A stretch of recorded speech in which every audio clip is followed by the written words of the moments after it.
That was Essendon's lowest ever score against the Hawks.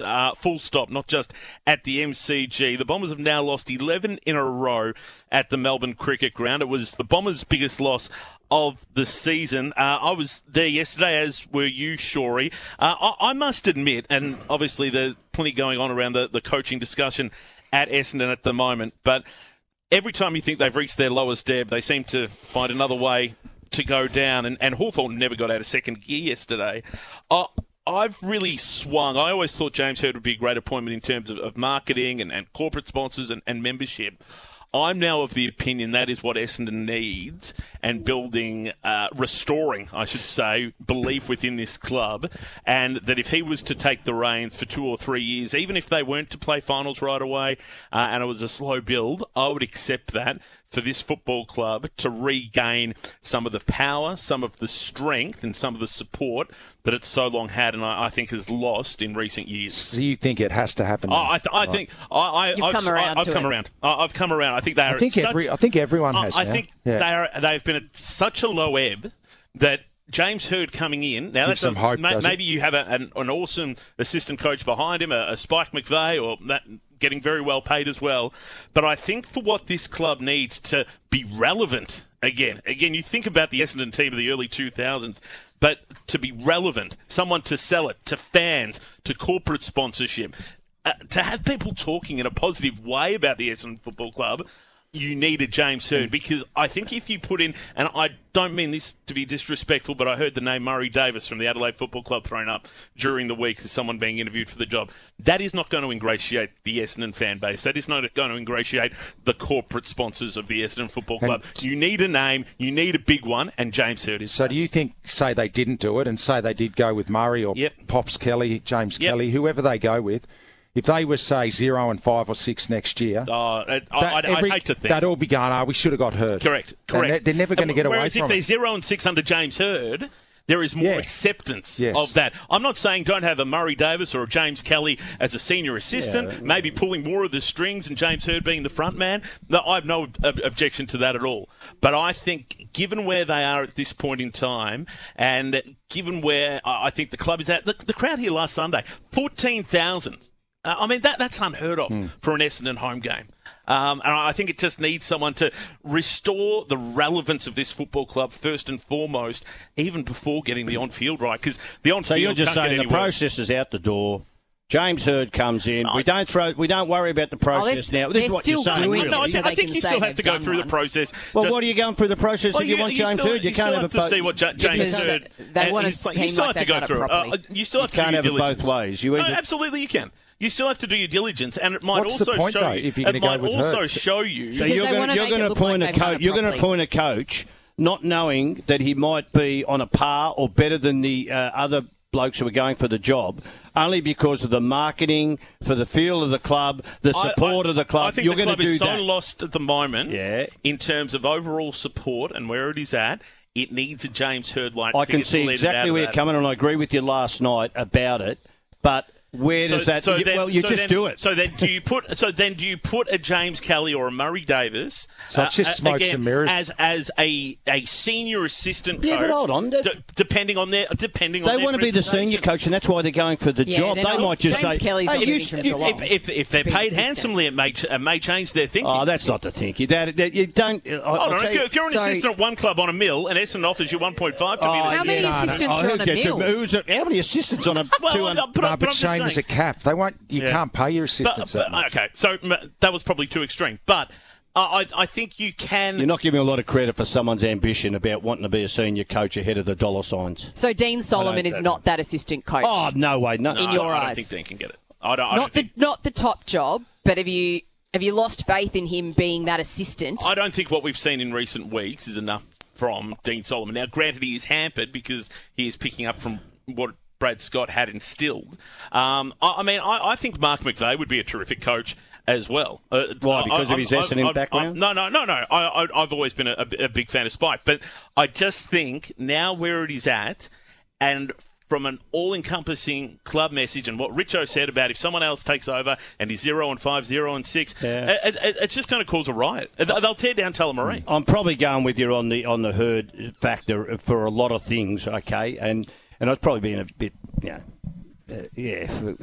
thinking about where it's going to go, whether you're going to put a bloke in only because it's going to help marketing and whatever. I understand that. I still think the bloke can coach. I still think he'll be able to. So then what are you arguing with me for? I'm arguing about the assistant coaches then saying, I'll hang around and be an assistant coach when I've just gone for the senior coach in the process. So then, and again, look, I admit, I'm not across what assistant coaches. Yeah, but the other thing you're talking about too is you're saying you want a lot of Essendon people under James Hurd because that might help the other. I'd be happy with James Kelly there. If Murray Davis puts up why not appoint James Hurd and go, Hurdy, have it for 2 or 3 years, and we'll already put some form of succession in. But don't they go in when they do their presentations? Don't they go in with an idea of who they want around them? Isn't that who's that? If you're going for a senior coaching position, that's what I mean. You go in and you say, if you give me this job, I can bring in X, not just Y, James Hurd, everybody. Right. Well, not all the time. Not all the time Most because of the time, you normally sell yourself. There'd be a consultative process around that. But you're making calls and going, if I went or if I get the job, would you come? No, that's all right. But you can't just go in and say, I've got this team, you put it in place, or I don't do the job. You don't sell yourself like that. You sell yourself and sell you what you've got to offer, and then whatever comes up, and you might say, okay, I've got some blokes in mind. Is this how we're going to go down the track of? And they say, okay, we've got no worries with that. You don't just go and say, I'm taking this. If I don't get this bloke, I'm not doing the senior job. I'm not saying you wouldn't do it, but obviously... They bring in their own people. Well, Brad brought across some people from North Melbourne and they ended up all losing their jobs as well. Yeah. So I'm with you. I think it's time, only because what we've seen from Brad Scott, what we've seen from Dean Solomon, and what we saw yesterday, there is just no way known you can accept that at senior level. Even though they've got some young players, the big thing I keep saying, their development over the last 3 years has been horrid. And let me just say this, and I'd love to hear from Essendon people, 133693. My reading on James Hurd also comes about of Ken Hinkley being appointed in Tasmania and John Longmire ruling himself out. Now, I think, you had those two, especially someone like John Longmire, who had the experience, 4 grand finals, as well, a premiership to his name. With those ruled out, I foresee the only option. What happens if Nathan Buckley put his hand up and said, I want to go through the process, but he'd still go down the Hurd track? No, but if he changed his mind. I'm just asking him. I think James. You just James Hurd. I think you'll get a lot of supporters on that. The fact that he's been so public in wanting it, if they don't go with him, I just think it would still be hanging over their heads next year. Okay. Just reading a bit of news around Jordan Ridley. We might actually try and get this audio. Actually, our friend and colleague Eddie Summerfield was out at injury scans today with regard to Jordan Ridley potentially looking to move out of the Essendon Football Club as well. We might try and get that audio, but just seeing reports around that at the moment. So that's Ridley, Merritt. Who else is going? Well, again, this is why it's probably important that they put the senior coach in place. Yep. That they put that senior coach in place, that it may sway a few players not to look elsewhere. This is where they're in a world of pain. Yeah, Essendon a week ago win a game and then put that effort up yesterday. And look, Hawthorn are a good side. Good sides make bad sides look really bad. As a matter of fact, a lot of results this weekend show that. But, yeah, I just don't even know what they're trying to achieve out there at the moment. You're right, Shay. Well, I'm fine. I just think it's such an unpleasant situation for the Essendon Football Club. No doubt. It's a great club who've been a great club for a long time. We don't want to see them at that level. So after last week as well. They were all up and about, weren't they? It was their effort here last week was fantastic. I think that's what's so frustrating because, Shaw and I, you did the game. And as I said, Hawthorn never got out of second gear. No, they didn't really. And the fact that they were still beaten by 93 points, their biggest loss of the year against a team not playing at its best. Just rounding out our conversation on the Bombers, Jordan Ridley was at scans this morning. During a doorstop, he had some interesting comments to make. Have a listen. For the moment, it's just about getting the body right and trying to get the most out of the rest of the year. You reckon you will be at Essendon next year? I'm not sure at this stage. Well, that's dire.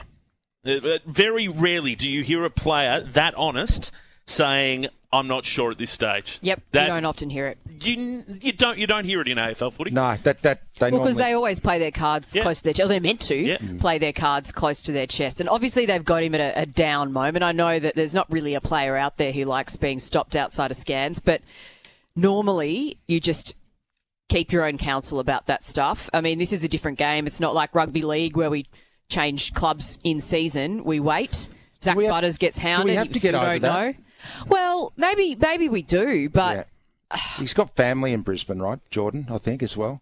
But that's, from what I understand, that's not necessarily the move. It might be another club in Victoria. So maybe we do need to get over it a bit. But I agree with you, Shane, that it shows how down things are. You don't just sort of come out and go, I don't know if I'll be here next year. Like even Zach Merritt, we know that he wanted to leave last year and will probably want to go again this year. He's not saying that. So rugby league players, they can play the whole season knowing they're leaving. Well, I think everyone knows it too. I think we've just got to get better, don't we? Just accept it and move on. We didn't like it as a traditional thing, but I'm over that. You know they're going. You just go and say it's going to happen. You're happy to have a player on your list. I wasn't, but I am now. You know that they're going to another club. So when let's say a player's going to West Coast, you come up against the West Coast Eagles. He's playing for that mob next year. If you have the same mentality as rugby league players, they just do it, and every other rugby league player accepts it. And free agency now.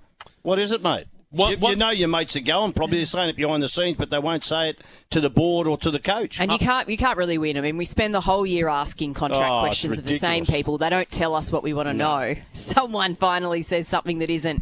I'll just wait to the end of the season and weigh up my options. Well, we're always looking for that, aren't we? And now we get one and we're not. G'day, Chris. It's good. G'day, guys. It's pretty simple. The longer this takes for Essendon to make the announcement that Hurd is the coach, the more that things like that Ridley comment will continue to fester and supporters can drop off. The club is soulless at the moment. Having followed them and standing in the adder at Windy Hill in the late 60s, early 70s, it's at the lowest point that I've ever seen, and my 8-year-old grandson doesn't want to go and see the Bombers at the moment.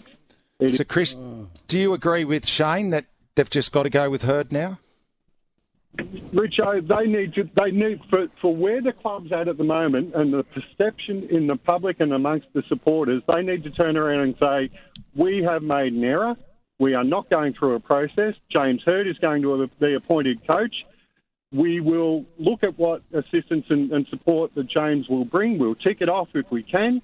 And coming back to your point, Shane, the club can't impose assistance on the senior coach when they're going to put him in. How do they know whether they're going to work together? It's up to the senior coach that gets appointed to make the suggestions on this is the team that I want. You go and get them. I wonder if that's part of the discussion, though, Chris, that if James Hurd comes in and he goes through the interview process and, James Kelly and Mark McVeigh and Murray Davis, among others, come through and, a couple others light up the board in terms of what their capabilities are to the board. Maybe that's part of the conversation with James Hurd to go, you know what, you can bring in some of your own people, but we think X, Y, and Z need to be part of this as well. This is a team. It is a football team, and I think there needs to be somewhat of a collaborative approach to it, whilst I still think James Hurd should be the front runner for the senior job. They will, and most coaches will say, why don't they just get it? They've got to announce it then. If that's going to happen, you just got to announce it. Well, it was going to be final presentations shortly, is what I think I heard. So final presentations, and then they will announce it. So it's not far off from being announced. It's just that people are over it. And that's where it changes a perception of the club. And if you lose players like Ridley and Merritt, do you then try and lure some back the other way to ensure that there is still some experience, some leadership within the group? So they want to do it in time. So if it is James Hurd, he can come in and have conversations with the players. G'day, Mitch. G'day, Trevor. How you going, mate? Listen, I've been a member of Essendon for 64 years. And I'm over it now. I don't go to all the games. I've only been to a couple this year because I've been that disappointed. But if they get James Hurd back, mate, I'll be going to more games in town. Yeah, local games, I will go to. I can't go overseas or around the countryside, but all the games in Melbourne I'll go to. See, that makes a difference in itself. The one thing about Hurd is the passion that he went in the first time when he said, I want to do this job. Because to me, you've got so many people out there who, haven't taken on coaching because they've got either better media roles, they've got this, they've got that. They didn't want to test it. That's okay. You've got no worries about it. But we haven't heard everybody who's been in for these interviews, have they got a passion like James Hurst showed publicly. He wouldn't interview. Hold on. You're talking about one of the greats of all time from Essendon. There is a variation on having the passion from a person like that to a variation of someone who doesn't know the culture of Essendon, and they're going to build their own culture. That's all I'm saying. Is the culture now the same as when? I mean, he came from a successful period. I think there's the historical culture. There is little bits of that to play, and he will get people on board. So I'm just saying, I've never seen a person go for a footy job with that type of passion, even though I know he's an Essendon person. That's because he used a platform. That's because exactly. But it is a big thing to start with.